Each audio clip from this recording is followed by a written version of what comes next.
अज्ञानतिमिरान्धस्य ज्ञानाञ्जनशलाकया चक्षुरुन्मीलितं येन तस्मै श्रीगुरवे नमः। श्रीचैतन्यमनोभीष्टं स्थापितं येन भूतले स्वयं रूपकदा मह्यं ददाति स्वपदान्तिकं। वन्देऽहं श्रीगुरुं श्रीयुतपदकमलं श्रीगुरून् वैष्णवांश्च श्रीरूपं साग्रजातं सहगण रघुनाथान्वितं तं सजीवं साद्वैतं सावधूतं परिजनसहितं कृष्णचैतन्यदेवं श्रीराधाकृष्णपादान् सहगणललिता श्रीविशाखान्वितांश्च। हे कृष्ण करुणा सिन्धु दीनबन्धो जगत्पते गोपेश गोपिकान्त राधाकान्त नमोऽस्तुते। तप्त कांचन गौरांगी राधे वृंदावनेश्वरी वृषभानुसुते देवी प्रणमामि हरिप्रिये। वाञ्छाकल्पतरुभ्यश्च कृपा सिन्धुभ्य एव च पतितानां पावनेभ्यो वैष्णवेभ्यो नमो नमः। अनंतकोटि वैष्णववृंद की जय। नमः ओं विष्णुपादाय कृष्णप्रेष्ठाय भूतले श्रीमते जयपताका स्वामिन् इति नामिने। नमो आचार्यपादाय निताय कृपाप्रदायने गौरकथाधामदाय नगरग्रामतारिणे। नमः ओं विष्णुपादाय कृष्णप्रेष्ठाय भूतले श्रीमते भक्तिवेदांत स्वामिन् इति नामिने। नमस्ते सारस्वते देवे गौरवाणी प्रचारिणे निर्विशेषशून्यवादी पाश्चात्यदेशतारिणे। जय श्री कृष्ण चैतन्य प्रभु नित्यानंद श्री अद्वैत गदाधर श्रीवासादि गौरभक्तवृंद। हरे कृष्ण कृष्ण कृष्ण हरे हरे हरे राम राम राम हरे हरे। हरे कृष्ण कृष्ण कृष्ण हरे हरे हरे राम राम राम हरे हरे। हरे कृष्ण कृष्ण कृष्ण हरे हरे हरे राम राम राम हरे हरे।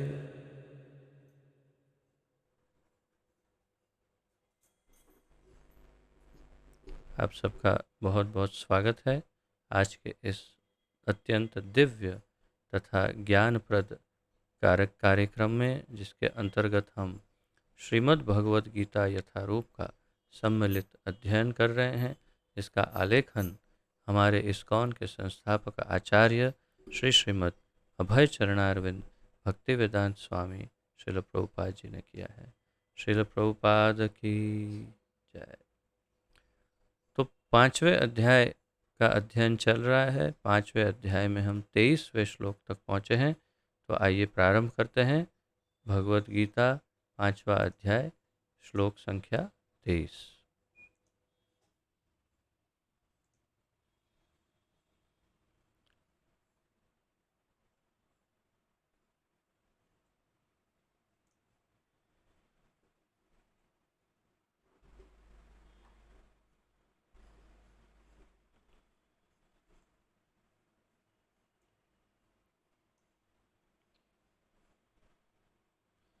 शक्नोति हैव यः सोढुं प्राक्शरीरविमोक्षणात् कामक्रोधोद्भवं वेगं स युक्तः स सुखी नरः।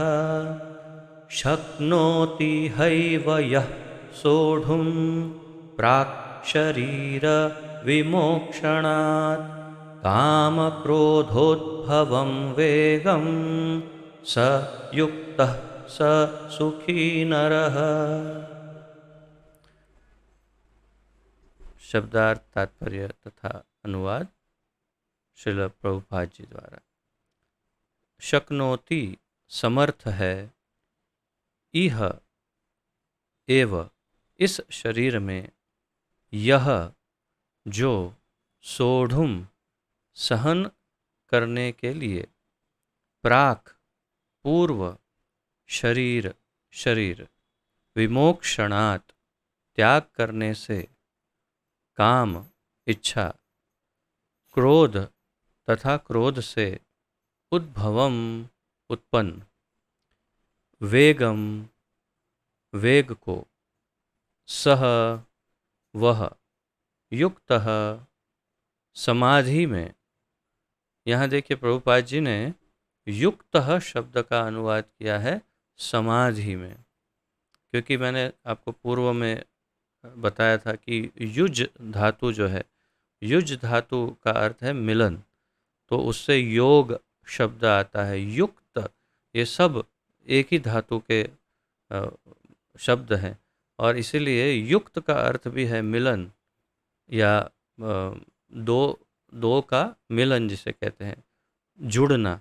और इसीलिए युक्त का यहाँ पर जो उचित अनुवाद है वो प्रभुपाद जी करते हुए समाधि में, ऐसा उनका अनुवाद है। सह, वही, सुखी, सुखी नरह, मनुष्य।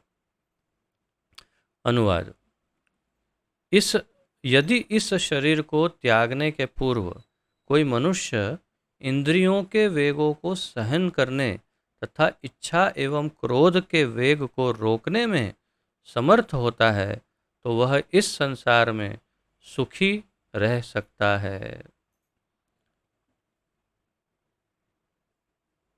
आइए पूर्व के श्लोकों का पुनरावर्तन करें जिससे इसकी कड़ी मिल जाए।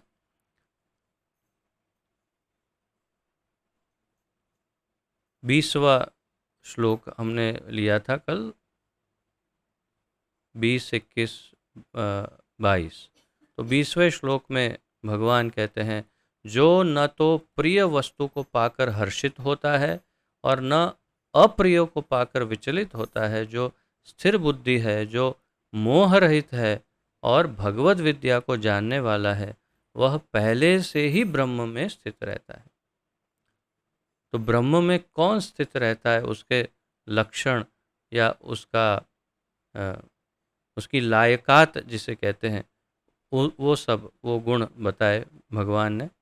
फिर कहा 21वें श्लोक में, ऐसा मुक्त पुरुष भौतिक इंद्रिय सुख की ओर आकृष्ट नहीं होता, अपितु सदैव समाधि में रहकर अपने अंतर में आनंद का अनुभव करता है। इस प्रकार स्वरूप सिद्ध व्यक्ति परब्रह्म में एकाग्रचित्त होने के कारण असीम सुख भोगता है। तो असीम सुख भोगने के लिए क्या क्या लक्षण या क्या क्या गुण होने चाहिए, क्या लायकात है, उसके बारे में यहाँ प्रभुपाद भगवान ने बताया। और मैंने आपसे प्रश्न पूछा था कि समाधि का अर्थ प्रभुपाद जी ने क्या बताया है, तो आप में से कितने भक्तों ने उसे ढूंढा है आपकी नोट्स में, या तो फिर नोट्स में ना मिला हो आपको, तो आपको पूर्व के जो तात्पर्य है प्रभुपाद जी के, उसमें से किसी को प्राप्त हुआ समाधि का अर्थ जो मैं चाहता था? हैंड रेस का सिंबल करना पड़ेगा, हैंड रेस का सिंबल दबाएंगे तभी देखेगा, क्योंकि कभी कभी सब लोग मुझे दिखाई नहीं देते स्क्रीन पर, इसीलिए।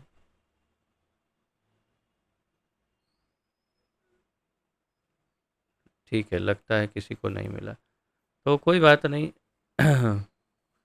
ऐसा मुक्त पुरुष, तो यहाँ मुक्त पुरुष की लाक्षणिकता बताई है। और अच्छा, गिरधारी बताइए। हरे कृष्ण प्रभु जी, चरण धन्यवाद प्रणाम। हरे कृष्ण। बोलिए। हरे कृष्ण प्रभु जी, चरण धन्यवाद प्रणाम। प्रभु जी, समाधि का अर्थ है जो भगवान दिव्य स्मरण करना और पुनः तो कृष्ण भावनामित होना और कृष्ण से मन स्थिर करना। ये कहाँ से आपने प्राप्त किया? 2.53। 2.53? ये तो बहुत आपने। पीछे चला गया, हाँ। लेकिन फिर भी ठीक है। क्या क्या बताया, फिर से बताओ। भगवान के दिव्य नामों का स्मरण करना, हम्म। पुनः तो कृष्ण भावनामित भावित होना हम्म। और कृष्ण से मन स्थिर करना। बिल्कुल एकदम एक्यूरेट समाधि का जो वर्णन है वो प्रभुपाद जी ने यहाँ पर बताया है। जो समाधि का सामान्य अर्थ है, हाँ, 2.53 में परपट में होगा। अच्छा, स्थिर मन, स्थिर मन, ओके। तो लेकिन स्थिर मन जो है वास्तव में वो भौतिक उसका दृष्टिकोण है समाधि का। भौतिक लोग ये सोचते हैं कि समाधि अर्थात स्थिर मन, या तो ब्रह्म में एकाग्र होना या लीन होना या उसका चिंतन करना, परंतु ये सारी बाह्य व्याख्याएं हैं।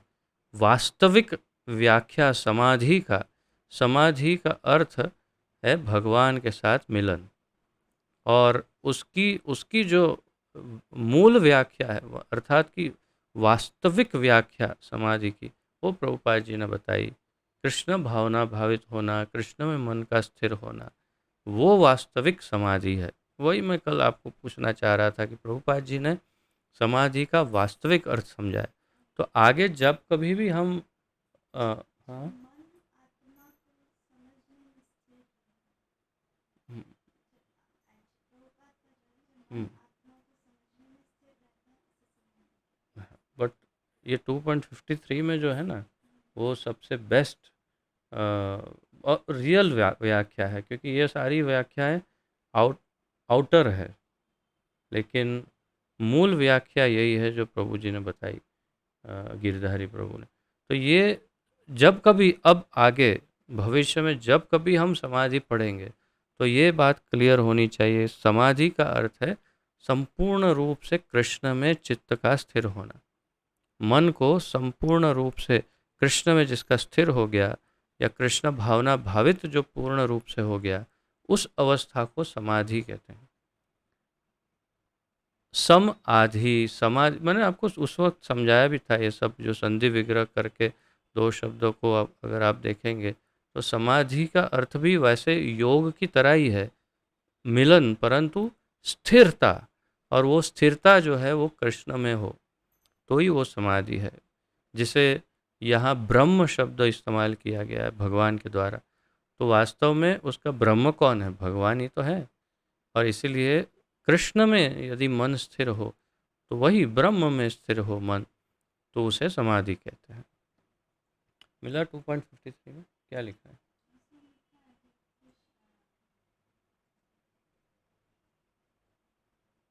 ओके, बाद में देखते हैं। तो यहाँ पर इस प्रकार स्वरूप सिद्ध व्यक्ति परब्रह्म में एकाग्रचित्त होने के कारण असीम सुख भोगता है। तो यहाँ स्वरूप सिद्ध व्यक्ति की लाक्षणिकता बताई, और वो एकाग्र चित्त अर्थात समाधि में होने के कारण सुख भोगता है, वो भी असीम सुख। लेकिन मुक्त पुरुष भौतिक इंद्रिय सुख से आकृष्ट नहीं होता, वो मूल है कि भौतिक इंद्रिय सुख से उसे कोई लेना देना नहीं। इसी बात को फिर आगे बढ़ाते हुए 22 में कहते हैं, जैसे मैंने आपको श्लोक के समय बताया था, ये ही संस्पर्श जाब होगा। तो संस्पर्श अर्थात जो भौतिक इंद्रियों के स्पर्श से उत्पन्न, तो बुद्धिमान मनुष्य दुख के कारणों में भाग नहीं लेता जो कि भौतिक इंद्रियों के संसर्ग से उत्पन्न होते हैं। हे कुंती पुत्र, ऐसे भोगों का आदि तथा अंत होता है, अतः चतुर व्यक्ति उसमें आनंद नहीं लेता। तो इसी आध्यात्मवादी का एक और लक्षण बताया कि वो भौतिक इंद्रियों के सुखों में बिल्कुल भी इंटरेस्ट नहीं लेता, जबकि भौतिक संसार में लोग सिर्फ और सिर्फ उसमें इंटरेस्ट लेते हैं।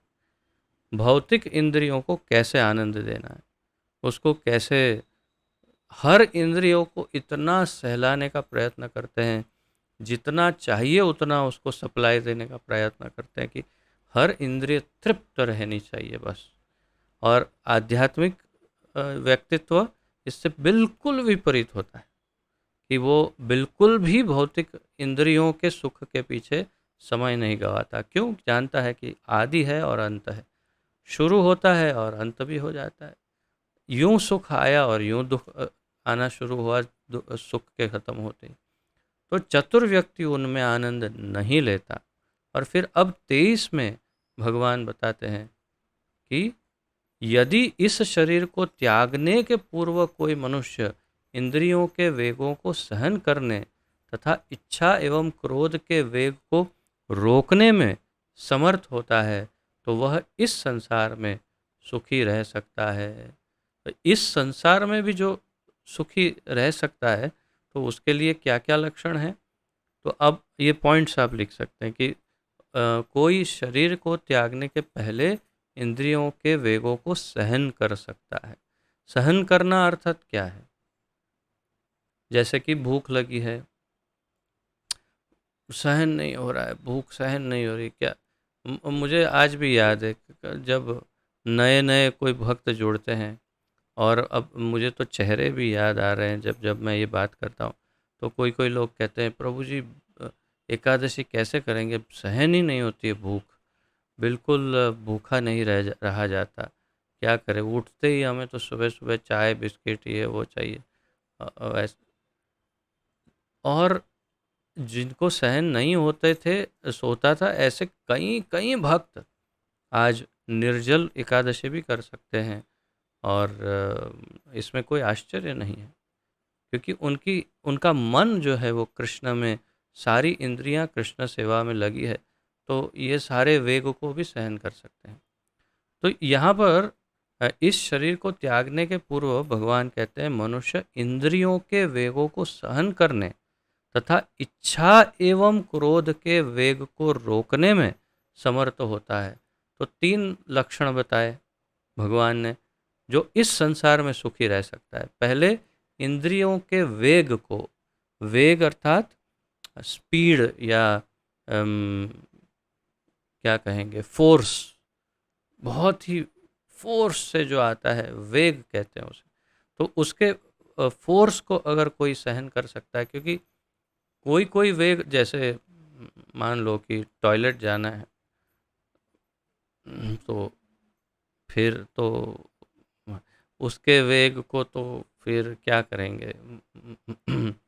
लेकिन उस ऐसे ऐसे कुछ कुछ तो क्या कर सकते हैं, लेकिन बाकी तो जैसे भूख लगी है या अन्य ऐसे कई वेग हैं, उपस्थ वेग जो जनेंद्रियों का वेग है, विशेष रूप से जनेंद्रियों के वेग को जो रोकने के लिए जो, या सहन करने के लिए अ, समर्थ है वो, अर्थात इंद्रियों के वेग को जो सहन कर सकता है, अर्थात उसमें बह नहीं जाता, वेग आया और बस अब तो करना ही पड़ेगा, ऐसा नहीं, तो जो सहन कर ले वो उससे पार निकल जाता है।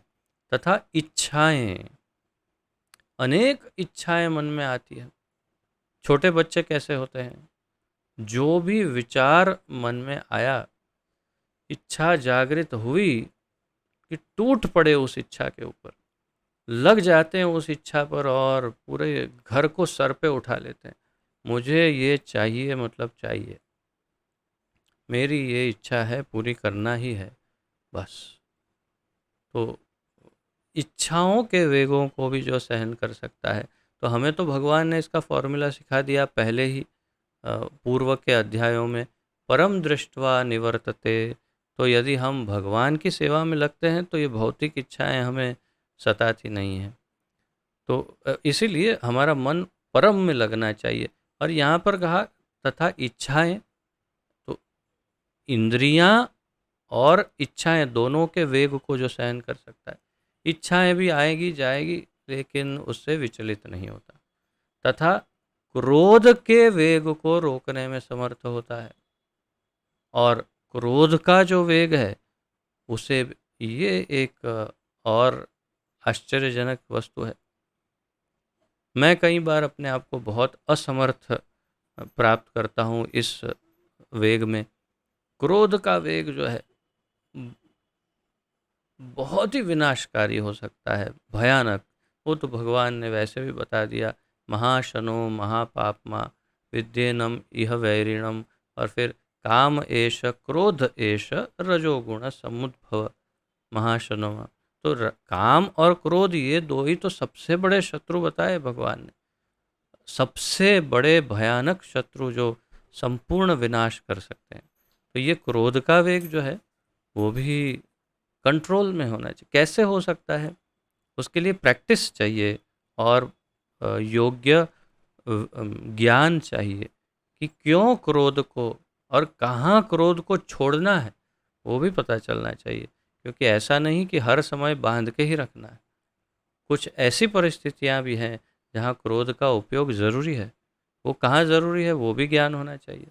तो वास्तव में सामान्य संजोग में, और मैंने इसकी चर्चा उस समय की थी जहाँ तक मुझे स्मरण है, उस श्लोक में ये काम एष क्रोध, कि क्रोध अपने अपने ऊपर, स्वयं के ऊपर यदि किसी ने कोई अत्याचार किया है या कोई गाली दी, कुछ अनुचित कहा, अनुचित व्यवहार किया, या मेरे संदर्भ में कोई भी कुछ अनुचित कुछ हुआ हो, तो मुझे अपने क्रोध को संपूर्ण रूप से कंट्रोल में रखना चाहिए, क्योंकि वो तो अहंकार का प्रतीक है। लेकिन यदि मेरे गुरु के प्रति, भगवान के प्रति कुछ कहा, तो फिर क्रोध को हम योग्य योग्य कंट्रोल के साथ उसको मुक्त कर सकते हैं। परंतु मतलब हिंसा ना हो जाए, हिंसा करने की आवश्यकता नहीं, शारीरिक हिंसा या कोई किसी प्रकार की। परंतु ये अवश्य हमारा विरोध प्रदर्शित करना चाहिए, बहुत ही स्ट्रांग विरोध, उसमें क्रोध होना चाहिए। या फिर क्रोध का जो बल है उसे हमें प्रचार में कन्वर्ट कर देना चाहिए। ऐसा प्रभुपाद जी बताते हैं कि क्रोध का बल है उसे प्रचार में उपयोग करो, वो बल, उस बल को कन्वर्ट करो, परिवर्तित करो। लेकिन यदि आपको किसी ने गाली दी है, किसी ने आपका अपमान किया, किसी ने आपको कुछ अनुचित कहा, कुछ भला बुरा कहा, कुछ आपके साथ कुछ अयोग्य कर रहा है, तो एकदम शांत हो जाओ और सदैव याद रखना है, अम, तृणाद अपि सुनीचेन तरोर इव सहिष्णुना अमानिना मानदेन कीर्तनीय सदा हरिः।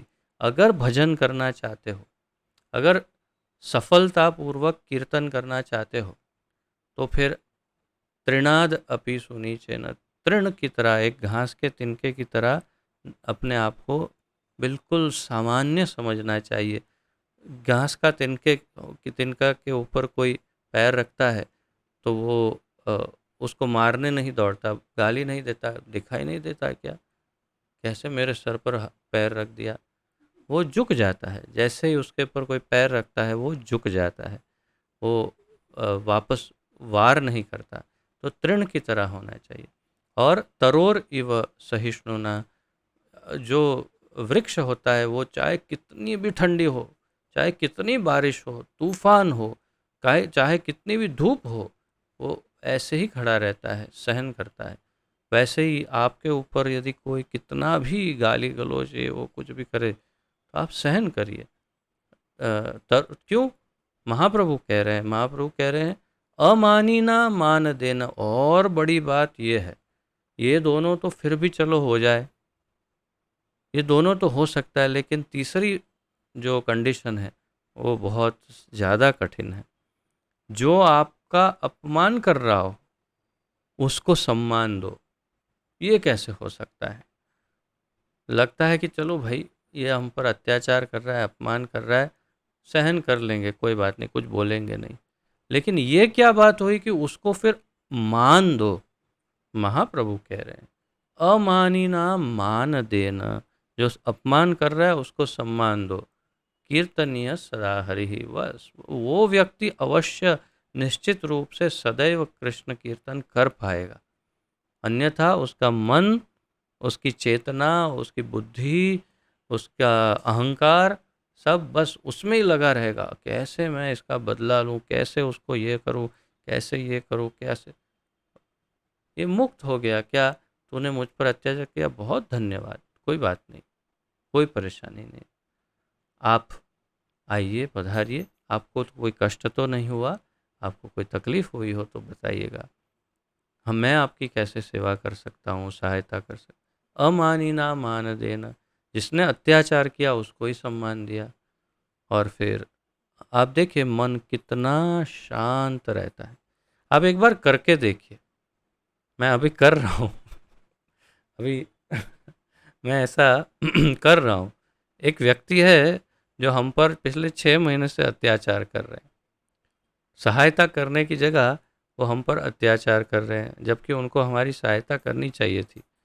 अब मैं व्यथित हो जाते हैं हम लोग, लेकिन प्रयत्न करते हैं। और बस अंतिम मेरा प्रयत्न यही रहता है कि मैं जितना भी वो दबाना चाहे दबते हैं, और फिर उनको सम्मान भी देते हैं। जब भी उनसे बात होती है तो हम सम्मान भी देते हैं उनको। बहुत सम्मान पूर्वक, प्रेम पूर्वक उनसे बात करते हैं, जैसे कोई अपना आत्मज यानी अपना स्वयं का हो। ऐसे ऐसा करने से मन एकदम हल्का फुल्का रहता है। ये मेरा अनुभव है, मैं देख रहा हूँ।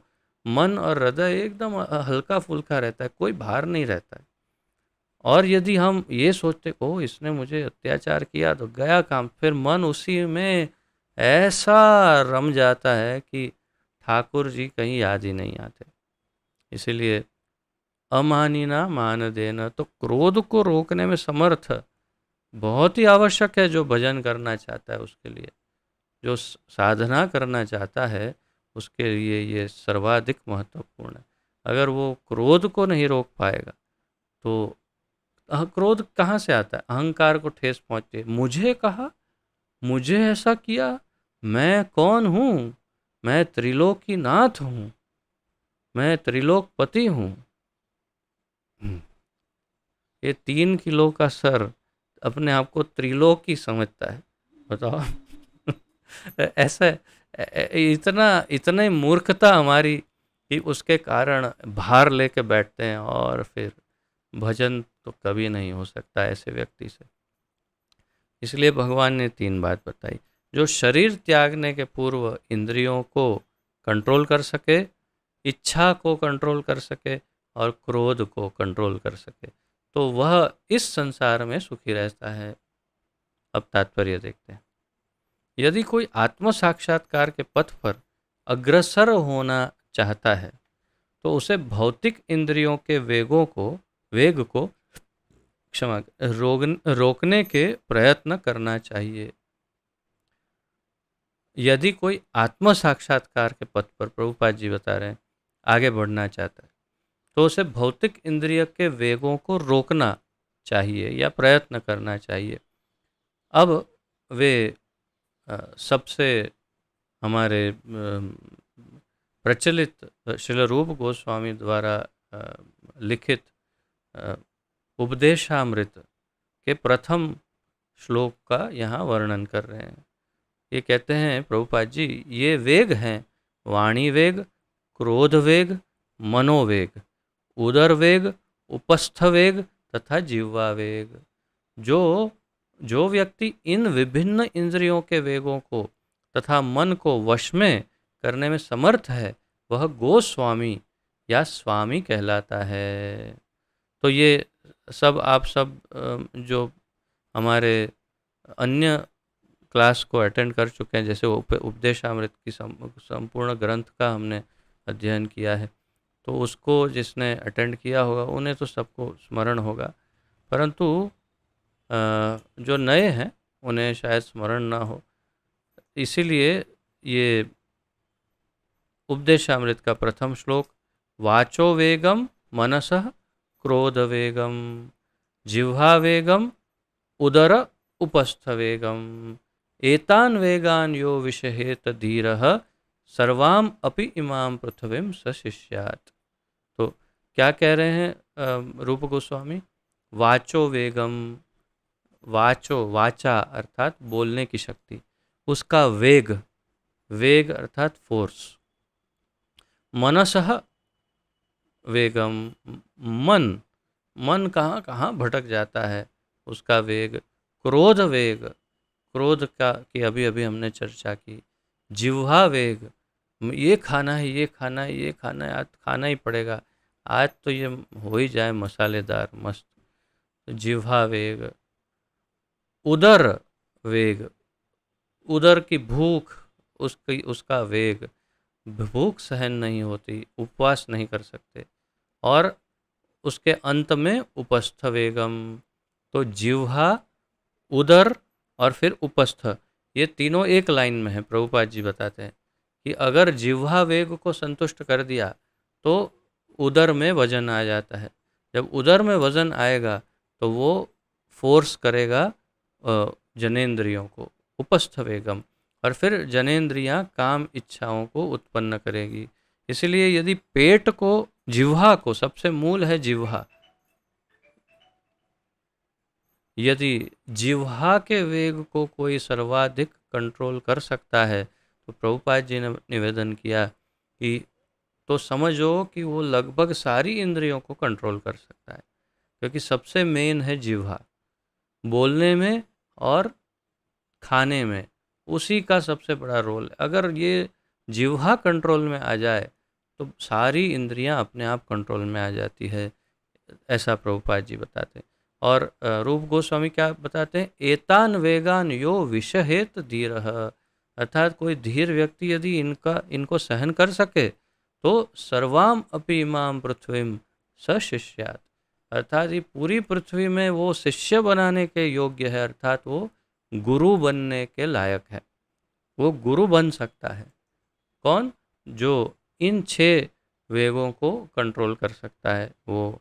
और प्रभुपाद जी ने भी यही बताया, वाणी वेग, क्रोध वेग, मनोवेग, उदर वेग, उपस्थ वेग, जिह्वा वेग। जो व्यक्ति इन विभिन्न इंद्रियों के वेगों को तथा मन को वश में करने में समर्थ है वह गोस्वामी या स्वामी कहलाता है। स्वामी अर्थात नाथ, मालिक, या क्या कहते हैं, हाँ वही मालिक, जो उसका मालिक है किसी वस्तु का। लेकिन गोस्वामी का अर्थ क्या है? बड़ा विशिष्ट शब्द है। स्वामी और गोस्वामी में एक बहुत बड़ा विशिष्ट अंतर है। स्वामी का जनरल अर्थ है, एकदम सार्वजनिक अर्थ है कि स्वामी, मालिक। लेकिन गोस्वामी का विशिष्ट अर्थ यूं है कि वो अपनी इंद्रियों का स्वामी है, अर्थात उसने अपनी सारी इंद्रियों को वश में कर रखा है, कर पाया है। गोस्वामी, गो अर्थात इंद्रियां, स्वामी अर्थात इंद्रियों का स्वामी। तो गोस्वामी विशिष्ट शब्द है। ऐसे गोस्वामी नितांत संयमित जीवन बिताते हैं, प्रभुपाद जी बोलते हैं, और इंद्रियों के वेगों का तिरस्कार करते हैं। ऐसे गोस्वामी जो हैं अपनी इंद्रियों के स्वामी, वे नितांत संयम, अत्यंत संयमित जीवन बिताते हैं, बहुत जबरदस्त कंट्रोल, और इंद्रियों के वेगों का तिरस्कार करते हैं। जो इंद्रियां फोर्स डालती है तो उसका तिरस्कार करते हैं। अब ये भगवान की कृपा और हमारी साधना पर निर्भर करता है। जैसे हमारे विपिन विहारी प्रभु सुबह मंगला आरती के लिए मंदिर निकलते हैं और फिर मंगला आरती, जप, फिर भागवत क्लास आदि करके अपना जो दैनिक नित्य कार्य है उस पे निकल जाते हैं और शाम को घर जाते हैं, ये चतुर्मास में। और शाम को घर जाकर, और वो भी कभी मेरे जैसे ने कहा कि प्रभु जी आज जरा घर पर ये काम कर देना, तो वो भी 7 बजे 8 बजे भी, कभी 8-9 बजे भी घर जाते हैं, तब जा कर के प्रसाद प्राप्त करते हैं। तब तक पूरे दिन में प्रसाद प्राप्त नहीं करते। इसे कहते हैं गोस्वामी। ये है गोस्वामी जिसने अपने उस उदर वेग को बहुत ही अच्छी तरह से कंट्रोल में रखा है। उतनी शक्ति है, भगवान की दया है उन पर कि उसे कंट्रोल कर पा रहे हैं। तो इसी तरह हम भक्तों को अपनी सारी इंद्रियों को कंट्रोल कर पाना चाहिए। जैसे 2 दिन पूर्व में एक भक्त के घर पर हाउस विजिट कर रहा था, नाम तो नहीं लूँगा, आप में से काफ़ी सब जानते ही हैं। तो उनको मैं कह रहा था चाय छोड़ने के लिए, तो उन 2-2 3-3 साल हो गए चाय नहीं छोड़ पा रहे। अब ये गोस्वामी का बिल्कुल विपरीत उदाहरण है, जिसे कहते हैं गोदास। एक चाय जैसी तुच्छ वस्तु भी छोड़ने में असमर्थ, उसे कहते हैं गो दास, अर्थात इंद्रियों के दास। इंद्रियों ने मांगा और हमें, अरे अरे अरे आपने मांगा, ओ हो, आपकी इच्छा तो मुझे पूरी करनी ही पड़ेगी। इंद्रियों के दास, उसे कहते हैं गोदास। और वो पीछे पीछे दौड़ते, हाँ जी हाँ जी इंद्रिया जी, आपने क्या मांगा, मांगे मांगे, मैं पूरा करता हूँ। ये हमारा लक्षण नहीं है। एक साधु का, एक भक्त का, साधक का लक्षण ये है कि वो सारी इंद्रियों को कंट्रोल कर पाए। इसीलिए प्रभुपाद जी ने कहा कि वो अपनी सारी इंद्रियों के वेगों का तिरस्कार कर सकते हैं। भौतिक इच्छाएं पूर्ण न होने पर क्रोध उत्पन्न होता है। इच्छा पूरी नहीं होती, क्रोध आता है। और इस प्रकार मन, नेत्र, वक्षस्थल उत्तेजित होते हैं। प्रभुपाद जी एक अलग फॉर्मूला बता रहे हैं इसके लिए, कि जो हमने शायद इसके बारे में कभी चिंतन ना किया हो, कि जब इच्छाएं पूरी नहीं होती तो क्रोध आता है, और जब क्रोध आता है तो मन, फिर नेत्र और वक्षस्थल, छाती उत्तेजित होते हैं। अतः इस शरीर का परित्याग करने के पूर्व मनुष्य को इसे वश में करने का अभ्यास करना चाहिए। तो इसीलिए प्रभुपाद जी कह रहे हैं कि मूल फॉर्मूला वही है कि अगर आपको भगवान के धाम जाना है तो जाने से पहले अपनी सारी इंद्रियों को वश में करने का अभ्यास होना चाहिए। जो ऐसा कर सकता है वह स्वरूप सिद्ध माना जाता है, और आत्म साक्षात्कार की अवस्था में वह सुखी रहता है, प्रभुपाद जी कह रहे हैं। तो स्वरूप सिद्ध व्यक्ति की व्याख्या है यहाँ। ये पूरा जो वर्णन है तात्पर्य में, वो स्वरूप सिद्ध व्यक्ति का वर्णन है। तो आप इसे नोट्स में उस प्रकार लिख सकते हैं कि स्वरूप सिद्ध व्यक्ति के लक्षण इस तात्पर्य में प्राप्त हो जाएंगे। आप उसमें से नोट्स भी बना सकते हैं कि क्या क्या लक्षण होंगे उसमें। मूल तो 3 मुख्य बताए और उसी की चर्चा है। तो जो ऐसा कर सकता है वह स्वरूप सिद्ध माना जाता है प्रभुपाद जी। और आत्म साक्षात्कार की अवस्था में सदा सुखी रहता है। आत्म साक्षात्कार ही है, उसे ज्ञान भी है और साक्षात्कार हुआ है कि मैं कौन हूँ, और सदैव सुखी रहता है। योगी का कर्तव्य है कि वह इच्छा तथा क्रोध को वश में करने का भरसक प्रयत्न करे। एक योगी का, अंतिम लाइन में प्रभुपाद जी कह रहे हैं कि एक योगी का ये कर्तव्य है, ड्यूटी है कि वो क्रोध और इच्छाओं को वश में करने का भरसक प्रयत्न करे, अर्थात जितना हो सकता है उतना प्रयास करे, एकदम कठोर प्रयत्न करे कि उसकी इच्छाएं और क्रोध जो है वो वश में रहे। ये बहुत विशिष्ट बात है, अर्थात कि हमारे जीवन में और कोई कार्य ही नहीं, केवल अपनी इंद्रियों को वश में करने का ही प्रयास, यही एकमात्र कार्य हो, बस तो कोई कोई परेशानी नहीं है। यही यही हमारा जीवन है, क्योंकि हम सब साधक हैं, साधना कर रहे हैं, भगवान की प्राप्ति के लिए साधना कर रहे हैं। तो हमारे जीवन में संघर्ष होना ही चाहिए, और वो इस प्रकार का कि हम हमेशा इंद्रियों को भगवान की सेवा में लगाने का ही प्रयत्न करते रहें।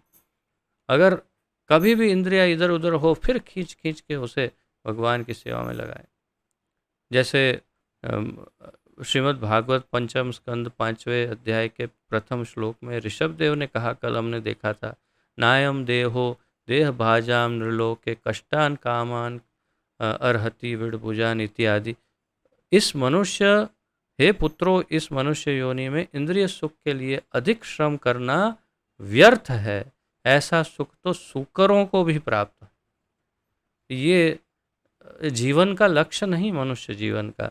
इसकी अपेक्षा तुम्हें इस जीवन में तप करना चाहिए, ऐसा ऋषभदेव अपने पुत्रों को कहते हैं। तो यही सत्य है, और यही बात यहाँ अंतिम लाइन में प्रभुपाद जी कहते हैं। अब 24वां श्लोक देखते हैं। 24वें श्लोक में, जैसे पूर्व में हमने देखे, बहुत बड़े बड़े शब्द हैं। प्रथम कड़ी में काफ़ी बड़ा एक शब्द है, लगभग पूरा श्लोक उसी में आ जाता है केवल एक ही अक्षर को छोड़कर। तो बहुत बड़ा शब्द है, उसे अगर आप पढ़ने में असुविधा हो तो नीचे जो शब्दार्थ दिया है उसमें से भी पढ़ सकते हैं, तो उच्चारण में थोड़ी सुविधा हो जाएगी, जैसे आप लोगों को अनुकूल हो।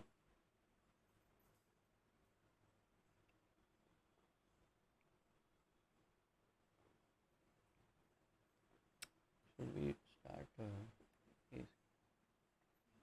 you can, ah, so you can maybe, I'll pause this.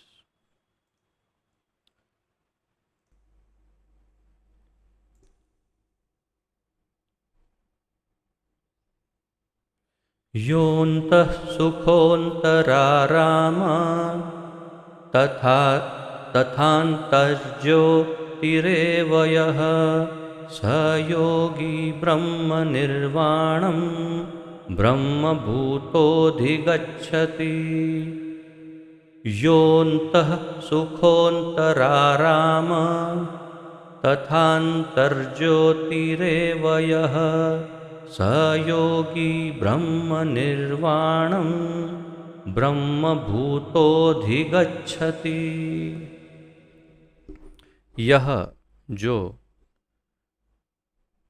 अंतः सुखः, अंत में अंतर में सुखी, अंतः आरामः, अंतर में रमण करने वाला, अंतर्मुखी, तथा और अंतः ज्योति ही, भीतर भीतर लक्ष्य करते हुए, एव निश्चय ही, यह जो कोई,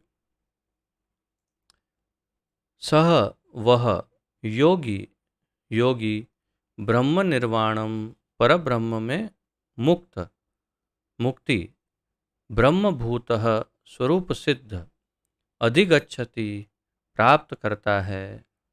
अनुवाद: जो अंतःकरण में सुख का अनुभव करता है, जो कर्मठ है और अंतःकरण में ही रमण करता है, तथा जिसका लक्ष्य अंतर्मुखी होता है, वह सचमुच पूर्ण योगी है। वह परब्रह्म में मुक्ति पाता है और अंततोगत्वा ब्रह्म को प्राप्त होता है। अब एक एक लक्षण को देखिए। जो अंतःकरण में सुख का अनुभव करता है, अंतःकरण में अपने अंदर ही जो सुख का अनुभव करता है, जो कर्मठ है अर्थात कि जो हमेशा एक्टिव रहता है, प्रभुपाद जी इंग्लिश में लिखते हैं, अर्थात कार्यशील रहता है, क्रियाएं करता रहता है, जो कार्य करने हैं उसे, तो मूल रूप से भगवान की सेवा का कार्य वो करता रहता है, और अंतःकरण में ही रमण करता है, अर्थात जो घूमता है तो अंदर ही घूमता है, अर्थात ध्यानावस्था में, ध्यान की अवस्था में, वो समाधि में, अंतःकरण में रमण करता है, तथा जिसका लक्ष्य अंतर्मुखी होता है, उसका टारगेट, लक्ष्य, गोल, ध्येय भी अंतर्मुखी होता है, वह सचमुच पूर्ण योगी है। पूर्ण योगी कौन है, इस प्रश्न के उत्तर में यहाँ 4 उसके लक्षण भगवान ने बताए। पूर्ण योगी वह है जिसके अंतःकरण में सुख का अनुभव होता हो, जो कर्मठ हो अर्थात एक कोने में बैठा नहीं रहता है, एक्टिव है, जो भगवान की सेवा में सतत बिजी रहता है। तीसरा, अंतःकरण में ही रमण करता है, और चौथा, जिसका लक्ष्य भी अंतर्मुखी है, उसको संपूर्ण रूप से अंतर्मुखी होना है, बाहिर्मुखी नहीं होना, उसे पूर्ण योगी कहते हैं। वह परब्रह्म में मुक्ति पाता है और अंततोगत्वा ब्रह्म को प्राप्त होता है। वो परब्रह्म में मुक्ति पाता है, पर कहाँ? परब्रह्म में मुक्ति पाता है, भगवान में मुक्त हो जाता है वो, और अंततोगत्वा ब्रह्म को प्राप्त होता है। उसका क्या अर्थ हुआ? उसका अर्थ ये है कि वो भगवान के धाम चला जाता है। और ब्रह्म अर्थात परमेश्वर, भगवान, कृष्ण, ब्रह्म जहाँ जहाँ उपयोग हुआ शब्द, उसका अर्थ है कृष्ण। मूल रूप से तात्विक अर्थ उसका कृष्ण ही है। इसीलिए यहाँ परब्रह्म शब्द भी प्रभुपाद जी ने उपयोग किया। तात्पर्य, अच्छा, यहाँ पर यदि प्रभुपाद जी ब्रह्म शब्द की जगह कृष्ण लेते शब्द, तो भी बिल्कुल अनुचित नहीं होता, बिल्कुल योग्य होता अर्थ, क्योंकि वास्तव में ब्रह्म का अर्थ कृष्ण ही है। तात्पर्य, जब तक मनुष्य अपने अंतःकरण में सुख का अनुभव नहीं करता, तब तक भला बाह्य सुख को प्राप्त करने वाली बाह्य क्रियाओं से वह कैसे छूट सकता है। जब तक मनुष्य अपने अंतःकरण में सुख का अनुभव नहीं करता, तब तक वो बाहर के सुख को प्राप्त करने वाली जो बाहर की जो क्रियाएं हैं, कार्य है, उसे कैसे छूट सकता है। अब समझिए कि जैसे उदाहरण देखते हैं कि जैसे पहले के ज़माने में फिल्म का सब लोग फिल्म देखने जाते, तो कहाँ जाते थे? सबसे पहले थिएटर में ही सब फिल्म देखने जाते थे। फिर धीरे धीरे प्रोजेक्टर लोग अपने पास भी रखने लगे, तो कभी कभी गली मोहल्ले वाले इकट्ठा होकर प्रोजेक्टर पे देखते थे, तो थिएटर नहीं जाते थे। फिर टीवी आए, तो भी दो चार घर के लोग मिल करके टीवी पर फिल्म देखने लगे। और फिर एक समय ऐसा आया कि जब अपने घर में ही टीवी आ गए, और उससे भी श्रेष्ठ ये हो गया कि मोबाइल आ गया हाथ में, मोबाइल पे ही फिल्म देखो। अर्थात कि वो थिएटर में जाने की ज़रूरत नहीं, बाहर जाने जाने की ज़रूरत नहीं। तो उसे कहते हैं अंतर्मुखी हो गया वो। उसका जो सुख बाहर उसको प्राप्त होता था, वो अब उसको मोबाइल में प्राप्त हो रहा है। ये उदाहरण है, मतलब ये उसमें कोई अच्छाई नहीं है, मैं आपको उदाहरण बता रहा हूँ। उसी तरह जो बाहर के भौतिक सुख जहाँ जहाँ जो जो उसे दिखाई दे रहे हैं, उस सुख को कैसे उससे वो छूटेगा। जब उसे अंदर सुख मिलेगा तो ही तो वो बाहर के सुख से निवृत्त होगा ना। परम दृष्टवा निवर्तते, कब निवृत्त होगा? जब और अच्छा सुख मिलेगा। कहाँ? अंदर। If you meditate so much on that, it's too much, wherever whatever you are distracting me, that's too much। तो बाह्य सुख जो है, उसके पीछे तभी उसका अंत आ सकता है जब वो अंतर्मुखी हो और अंदर ही सुख प्राप्त होता है। अर्थात भगवान की सेवा, भगवान का चिंतन, भगवान के विचार, भगवान की अ, भक्ति, अंतःकरण में सिर्फ कृष्ण ही कृष्ण हो, तब बाहर के सारे सुख उसे व्यर्थ लगेंगे। मुक्त पुरुष वास्तविक अनुभव द्वारा सुख भोगता है। तो मुक्त पुरुष कौन है? जो वास्तविक सुख वास्तविक अनुभव द्वारा सुख भोगता है। वास्तविक अनुभव क्या है? भगवान की भक्ति का। अतः वह किसी भी स्थान में मनोभाव से बैठकर, क्षमा करिए, मौन भाव से बैठकर, अर्थात मौन रहकर, न बोलकर, अंतःकरण में जीवन के कार्यकलापों का आनंद लेता है। ऐसा मुक्त पुरुष कभी बाह्य भौतिक सुख की कामना नहीं करता। ये बड़ी बड़ी कठिन परिस्थिति है, बहुत कठिन अवस्था है ये। मेरे जैसे सामान्य जीवों के लिए संभव नहीं, अत्यंत उन्नत साधकों के लिए ये संभव है कि जो बाहर की बाहर के भौतिक सुखों में उसे सुख मिले ही नहीं, अर्थात वो उसमें सुख ले ही नहीं और देखे ही नहीं। जैसे यमुनाचार्य जी ने कहा कि मैं जैसे ही स्त्री संग का विचार करता हूँ तो मेरा मुख बिगड़ जाता है और थूकने को मन होता है। ये इतना तुच्छ सुख, इससे तो कई हजारों लाखों गुना अच्छा सुख मैं प्राप्त कर रहा हूँ भगवान की सेवा में। तो ऐसा सबके साथ नहीं हो सकता, इसके लिए बहुत ही यत्न करने पड़ते हैं।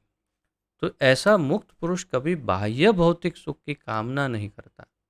यह अवस्था ब्रह्मभूत कहलाती है। ब्रह्मभूत प्रसन्न आत्मा न शोचती न कांक्षती।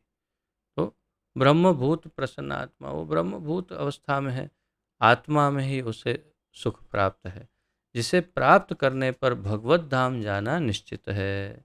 प्रभुपाद जी कहते हैं यह अवस्था ब्रह्मभूत कहलाती है, इसे प्राप्त करने पर भगवत धाम जाना निश्चित है। जैसे भगवान ने कहा कि और अंततो गत्वा ब्रह्म को प्राप्त होता है। तो ब्रह्मभूतः अधिगच्छति, अर्थात वो भगवान को प्राप्त होता है, भगवान के धाम चला जाता है। अब 25वां श्लोक लेते हैं।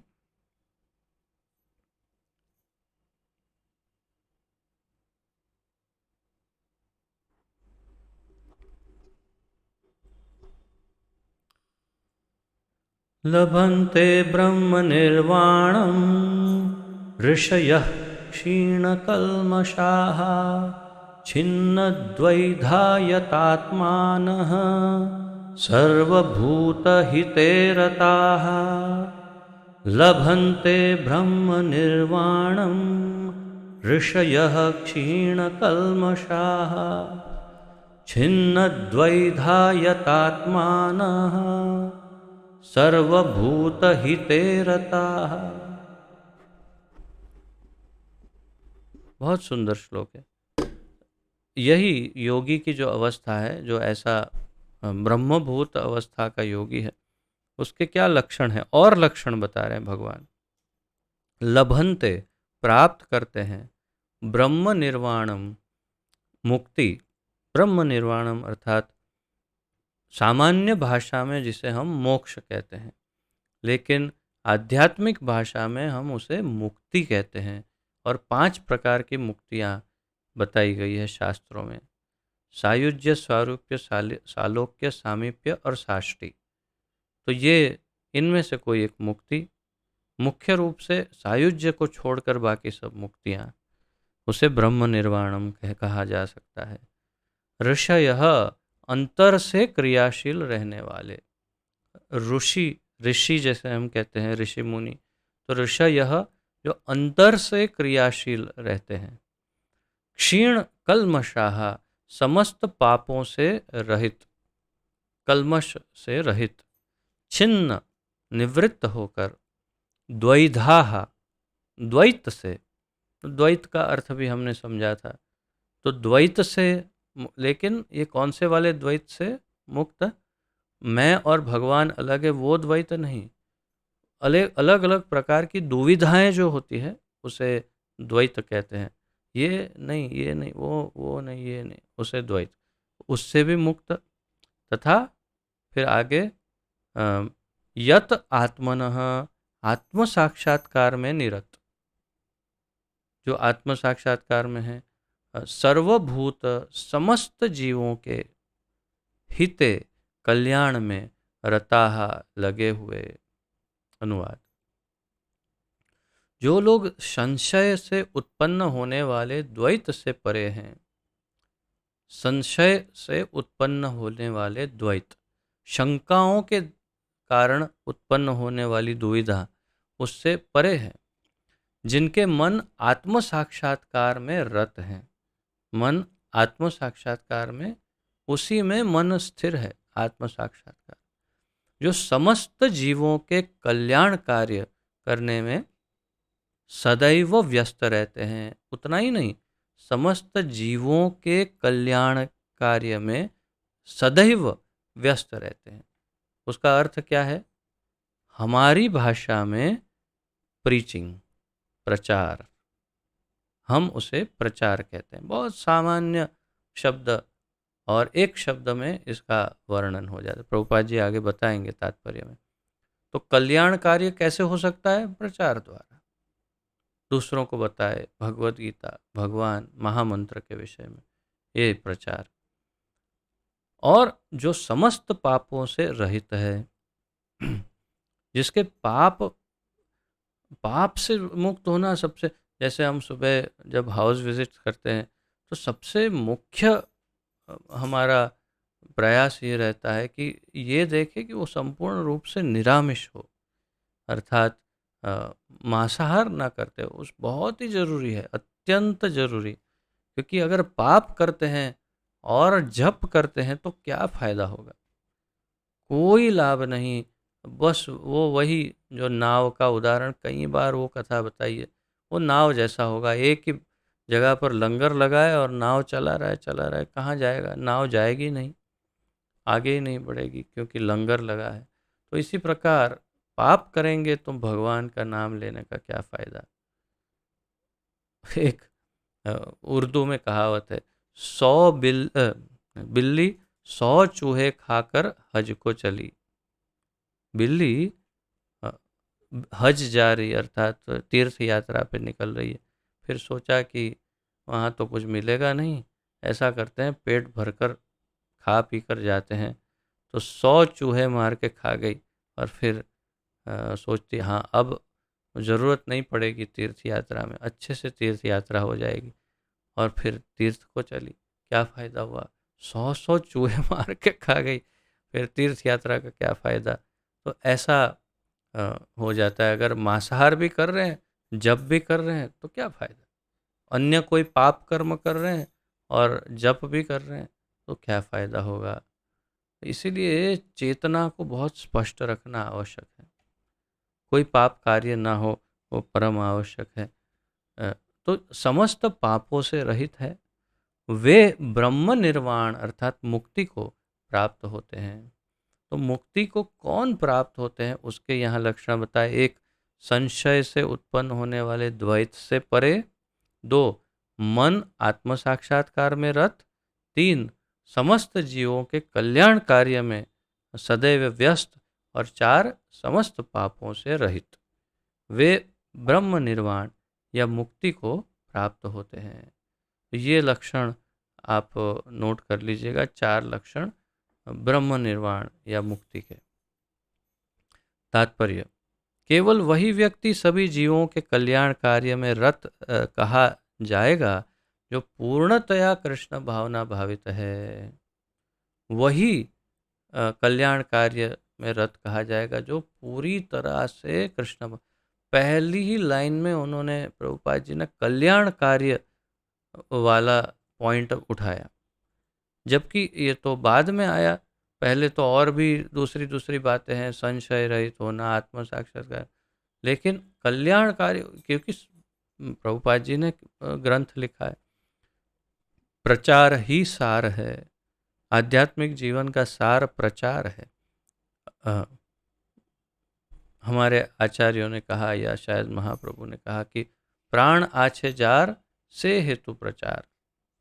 तो अगर प्राण है शरीर में तो प्रचार करो। प्राण क्यों है? प्रचार करने के लिए तो प्राण है तुम्हारे शरीर में। इसलिए शरीर में प्राण है तो प्रचार करना चाहिए। तो तात्पर्य है कि इतना महत्वपूर्ण ये कल्याण कार्य है कि प्रभुपाद जी ने सबसे पहले उसको आगे ले आके उसकी चर्चा आरंभ कर दी। केवल वही व्यक्ति सभी जीवों के कल्याण कार्य में रत कहा जाएगा जो पूरी तरह कृष्ण भावना भावित हो। तो कौन कल्याण कार्य करता है भाई? कोई राम रोटी खोल के बैठा है, मुफ्त में खाना खिला रहा है, अन्न क्षेत्र या लंगर इत्यादि। कोई अस्पताल बना के दे रहा है, कोई अनाथ आश्रम मुफ्त में दवाइयाँ दे रहे कुछ। लेकिन सबसे बड़ा कल्याण कार्य क्या होगा? जो पूरी तरह कृष्ण भावना भावित हो, वही सबसे बड़ा कल्याण कार्य कर सकता है। वो क्या है, आगे समझाएंगे।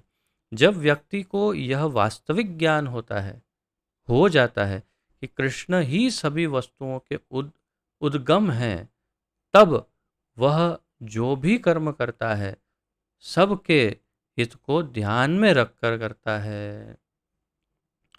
जब व्यक्ति को इस वास्तविक ज्ञान हो जाए कि कृष्ण ही सभी वस्तु के उद्गम हैं।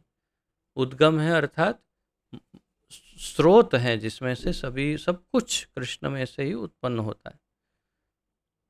तब वो क्या करता है, तब वह जो भी कर्म करता है सबके सबके हित में ध्यान रख कर करता है, क्योंकि जानता है कि सभी कृष्ण के ही अंश हैं, सभी कृष्ण के ही हैं, सबके नाथ मालिक पिता कृष्ण हैं, इसलिए सबका हित हो ऐसा ही कार्य करता है। बड़ी बात है, बहुत विशेष लक्षण है ये। और उतना ही नहीं, आगे बताते हैं, परम भोक्ता, परम नियंता तथा परम सखा कृष्ण को भूल जाने का, भूल जाना मानवता के क्लेशों का कारण है। मानवता के क्लेशों का कारण क्या है?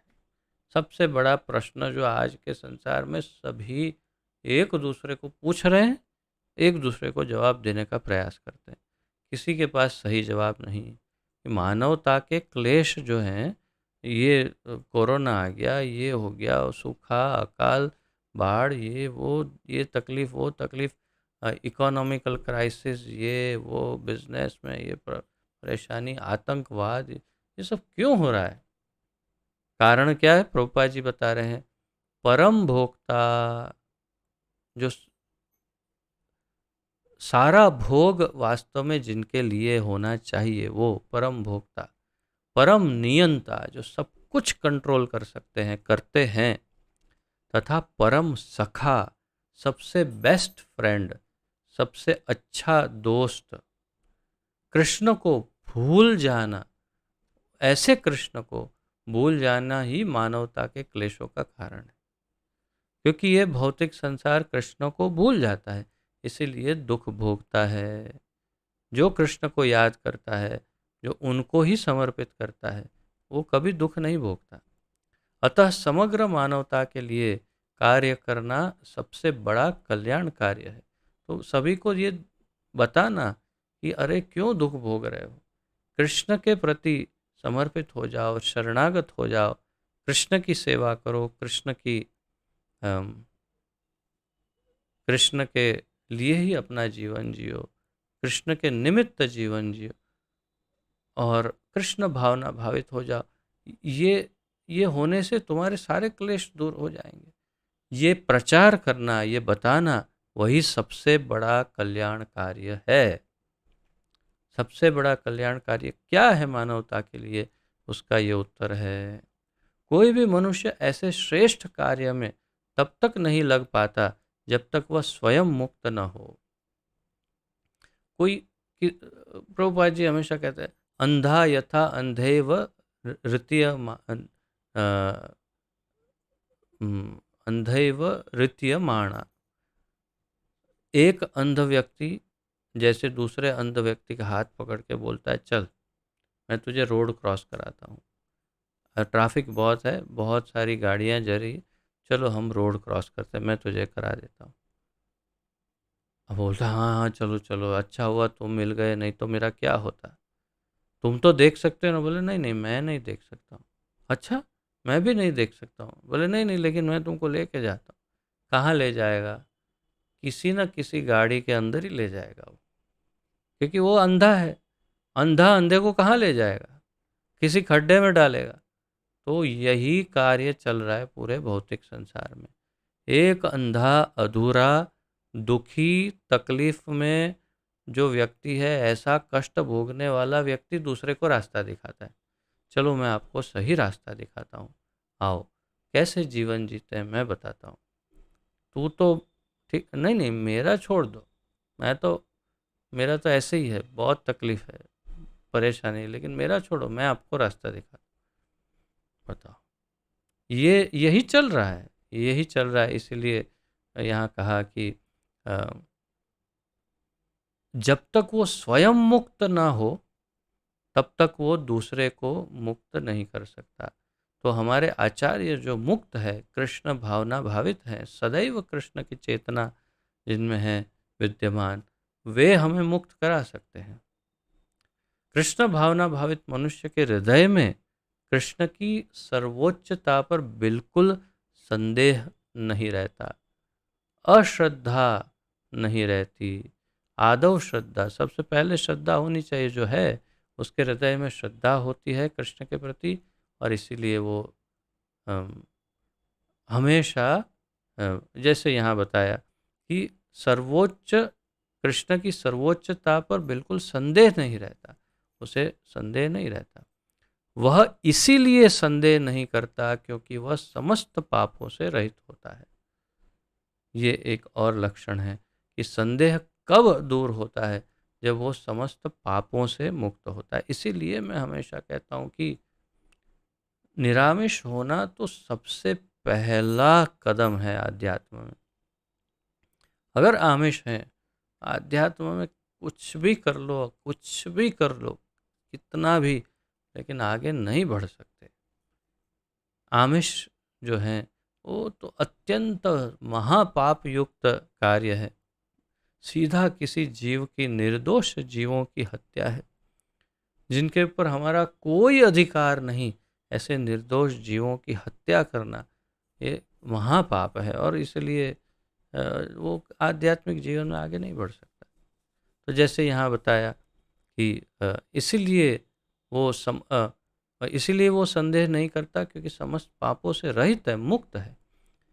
ऐसा है यह दैवी प्रेम। प्रभुपाद जी कहते हैं दैवी प्रेम, डिवाइन लव या डिवोशन, ये दैवी प्रेम जो है वो ऐसा ही है। जो व्यक्ति मानव समाज को भौतिक कल्याण करने में ही व्यस्त रहता, जो व्यक्ति मानव समाज का भौतिक कल्याण करने में ही व्यस्त रहता है, वह वास्तव में किसी की भी सहायता नहीं कर सकता। ये थोड़ा स्ट्रॉन्ग स्टेटमेंट है, इसे कहते हैं स्ट्रॉन्ग स्टेटमेंट, अर्थात भारी है ये वाक्य। भारी इसलिए है क्योंकि ये सत्य है, और सत्य कभी कभी कड़वा होता है। और क्या है ये सत्य, जो सामान्य लोग कभी इसे स्वीकार नहीं कर पाएंगे इतना जल्दी। केवल भगवान के भक्त जानते हैं, ज्ञानी हैं, इसलिए स्वीकार करेंगे। वाक्य क्या है, जो व्यक्ति मानव समाज को का भौतिक कल्याण करने में ही व्यस्त रहता है, अर्थात अस्पताल बना रहा है, अनाथ आश्रम, ये जो भी भौतिक कल्याण करने, वह वास्तव में किसी की भी सहायता नहीं कर सकता। कितना कॉन्ट्रा, अंग्रेजी में कहते हैं कॉन्ट्राडिक्टरी स्टेटमेंट, अर्थात विरोधाभासी। अर्थात यूं कह रहे हैं कि वो कल्याण कर रहा है, भौतिक समाज का कल्याण कर रहा है, और यहाँ कह रहे उसके दूसरे हिस्से में उसी वाक्य के कि वो किसी की भी सहायता नहीं कर रहा है। वो सबकी सहायता कर रहा है लेकिन किसी की सहायता नहीं कर रहा है। ये कैसे हो सकता है? क्योंकि वो केवल बाह्य बाह्य बाह्य रूप से ही सहायता कर रहा है, कोई अर्थ नहीं है, कोई फायदा नहीं है। जैसे अ, एक वृक्ष के जड़ में पानी डालने से वृक्ष हरा भरा होता है, परंतु यदि पत्तियों को घिसते रहो, पत्तियों में इंजेक्शन से पानी डालो, एक एक पत्ती को इंजेक्शन दो पानी, क्या होगा? वृक्ष मर जाएगा। पानी तो डाल रहे हैं सारे पत्तों में, नहीं, उसको जड़ में ही पानी देना चाहिए। ये बात ये लोग नहीं जानते, इसलिए कभी ये किया, कभी वो किया, कभी ये किया, लेकिन उससे परमानेंट सॉल्यूशन, स्थायी निवारण नहीं प्राप्त होता है। उससे उलझनें तो बढ़ती ही रहती है, अस्पतालें बढ़ती ही जा रही है, बल्कि अब तो ये बिजनेस बन गया है अस्पताल बनाना। और अनाथ आश्रम बढ़ रहे हैं, वृद्धाश्रम बढ़ रहे हैं, राम रोटी अन्न क्षेत्र लंगर बढ़ रहे हैं, लेकिन भूखों की कमी नहीं, गरीबों की कमी नहीं, अनाथों की कमी नहीं, रोगी की कमी नहीं, वृद्धों की कमी नहीं जो घर से निकाले गए। क्यों? क्योंकि सिस्टम को ही ठीक नहीं कर पा रहे। तो ये सब करके क्या होगा? बाहर से मलम पट्टी कर रहे हैं, अंदर से रोग की दवा नहीं देंगे तो क्या होगा? इसलिए प्रभुपाद जी कहते हैं, इसलिए ये भले ही बाहर से सामाजिक कल्याण कर रहे हैं लेकिन कोई फायदा नहीं होगा। शरीर तथा मन की क्षणिक खुशी संतोषजनक नहीं होती। शरीर की, मन की क्षणिक खुशी, थोड़ा क्षण, उसमें क्या संतोष मिलेगा? जीवन संघर्ष में कठिनाइयों का वास्तविक कारण मनुष्य द्वारा परमेश्वर से अपने संबंध की विस्मृति में ढूंढा जा सकता है। कठिनाइयों का, संघर्ष का वास्तविक कारण क्या है मनुष्य जीवन के? परमेश्वर से अपने संबंध की विस्मृति। हम भगवान को भूल गए हैं, इसीलिए हम संघर्ष कर रहे हैं। ममैवांशो जीवलोके जीवभूत सनातन मनः षष्ठानि इंद्रियाणि प्रकृति स्थानी कर्षति। दुख भोग रहे हैं मेरे अंश जीव। जब मनुष्य कृष्ण के साथ अपने संबंध के प्रति पूर्णतया सचेष्ट रहता है तो वह वास्तव में मुक्त आत्मा होता है। मुक्त आत्मा कौन होता है?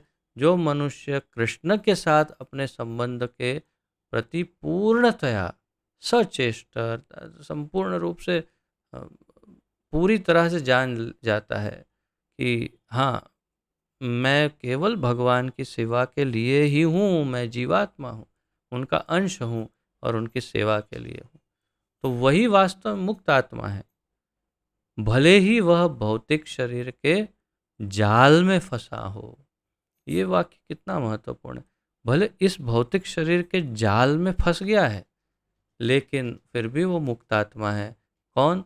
जो ये जानता है कि मैं कृष्ण की सेवा के निमित्त ही बना हूँ, मेरा स्वरूप कृष्णेर नित्य दास ही है, मुझे हमेशा के लिए कृष्ण का दास रहना चाहिए और मैं हूँ ही।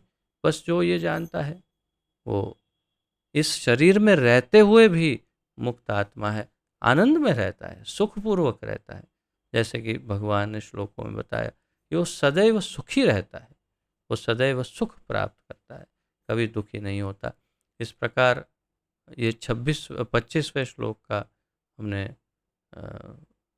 तात्पर्य उसका अध्ययन किया। 26वें श्लोक से कल फिर आगे बढ़ेंगे। यदि आज के इस विषय में किसी का कोई प्रश्न, उत्कंठा, जिज्ञासाएं आदि हो तो प्रस्तुत कर सकते हैं।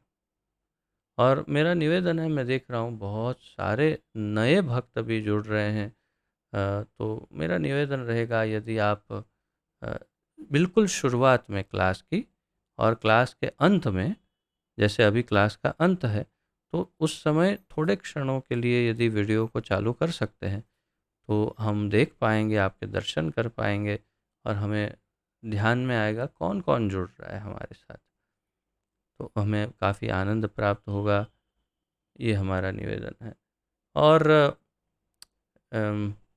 आप अपना जो नाम है वहाँ, जैसे किसी किसी में नंबर लिखा हुआ है या ऐसा, उसकी जगह आप अपना स्वयं का नाम लिख सकते हैं, तब भी पता चलेगा कि कौन जुड़ रहा है इस क्लास में। और टाइम पर जुड़िए, लेट मत आइए। ये भी एक शिष्टाचार की बात है कि हमेशा समय पर जुड़ जाना चाहिए। कई भक्त जानते हैं कि मैं हमेशा लेट क्लास आरंभ करता हूँ, इसलिए वे भी मुझसे भी अधिक छूट ले लेते हैं और मुझसे भी ज़्यादा लेट आते हैं। तो ये तो मेरे भी गुरु हो गए फिर। थोड़ा सा इसमें कंट्रोल हो तो अच्छा है। किसी का कोई प्रश्न, उत्कंठा, जिज्ञासा?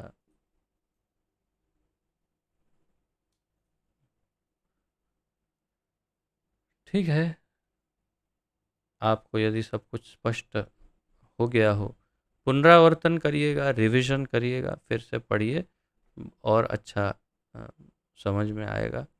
नोट्स लिखते रहिएगा। बिना नोट्स लिखे ये सब कुछ व्यर्थ एकदम हवा में उड़ सकता है, इसलिए मेहनत करिए और नोट्स लिखिएगा। मुझे लगता है इसमें से काफ़ी सारे ऐसे भक्त हैं जो जिन तक मेरी आवाज़ नहीं पहुंच रही है, क्योंकि मेरे निवेदन के बाद भी वीडियो ऑन नहीं कर पा रहे हैं। कुछ कुछ भक्तों को तो आता नहीं है कैसे वीडियो ऑन करना, उनके विषय में मैं समझ सकता हूँ। और कुछ कुछ भक्त नहीं कर पाते हैं किसी तरह, तो कोई बात नहीं। हमारे सबसे प्रमुख तो लक्ष्मीकांत जी हैं, जो उनको इतना नहीं आता है कैसे ऑन करना, वीडियो ऑफ करना। अब क्या करें। हाँ बताओ। जब तक पढ़ती नहीं है तब तक सुधरते नहीं है। ऐसे ऐसे हैं हमारे लाडले सब। ये सब हमारे लाडले हैं, बिगड़े हुए लाड प्यार में। ठीक है, यहीं पर विराम लेते हैं। पतित पावन जगत गुरु श्रील प्रभुपाद की जय। पतित पावन गुरुदेव की जय। निताय गौर प्रेमानंदे। हरि हरि बोल। आप सबके चरणों में दंडवत प्रणाम तथा आप सबका बहुत बहुत धन्यवाद। हरे कृष्ण।